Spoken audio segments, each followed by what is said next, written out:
అధికారంలో ఉన్నప్పుడు అధికారం అనే ఒక వైఫై మన చుట్టూ తిరుగుతూ ఉంటుంది. పార్టీని పట్టించుకో. ఇప్పుడు భారతీయ జనతా పార్టీకి ప్రధానమైన సమస్య ఉత్తరప్రదేశ్లో అదే అయ్యింది, మహారాష్ట్రలో అదే అయ్యింది. పవర్ సెంట్రిక్గా రాజకీయం నడిస్తే ప్రమాదం. భారతీయ జనతా పార్టీకి అది తెలుసు. 2014-19లో అది లేదు. 19 తర్వాతన ఈ లక్షణాలు ప్రారంభమైనాయి. ఇప్పుడు 24లో అదే దెబ్బ కొట్టింది. ఉత్తరప్రదేశ్లో పైన కింద మనమే ఉన్నాం అనుకుంటే ఆ దెబ్బ కాస్త భారీగా అయ్యింది. ఇప్పుడు ఉత్తరప్రదేశ్ మీద సీరియస్గా కాన్సన్ట్రేట్ చేయాల్సినటువంటి అవసరం ఉంది. ఎందుకంటే ఉత్తరప్రదేశ్లోని అనేక ప్రాంతాల్లో దెబ్బతింది పార్టీ.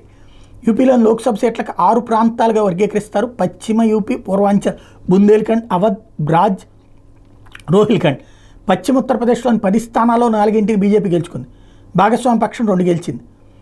అవధ్లోని 20 సీట్లలో 9 చోట్ల బీజేపీ విజయం సాధించింది. లక్నోలో రాజ్నాథ్ సింగ్ మెజార్టీ 3.47 లక్షల నుంచి 1.5 లక్షలు తగ్గిపోయింది.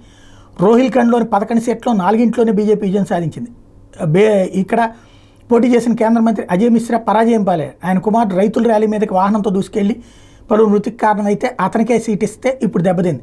2019లో బుందేల్ఖండ్లోని మొత్తం 5 సీట్లు గెలుచుకున్న బీజేపీ ఈసారి 1 సీటుకే పరిమితమైంది. పూర్వాంచల్లో గత ఎన్నికల్లో 18 చోట్ల గెలిస్తే ఈసారి 10 చోట్ల విజయం సాధించింది. సమాజ్వాదీ 14 చోట్ల గెలిచింది. స్వయంగా ప్రధాని నరేంద్ర మోడీ మెజార్టీ 4.79 లక్షల నుంచి 1.52 లక్షలకు పడిపోయింది.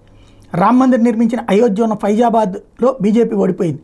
బ్రాజ్ ప్రాంతంలో బీజేపీ 5 చోట్ల గెలిచింది. దీన్ని బట్టి అర్థం చేసుకోవచ్చు ఏంటి పరిస్థితి అన్నటువంటిది.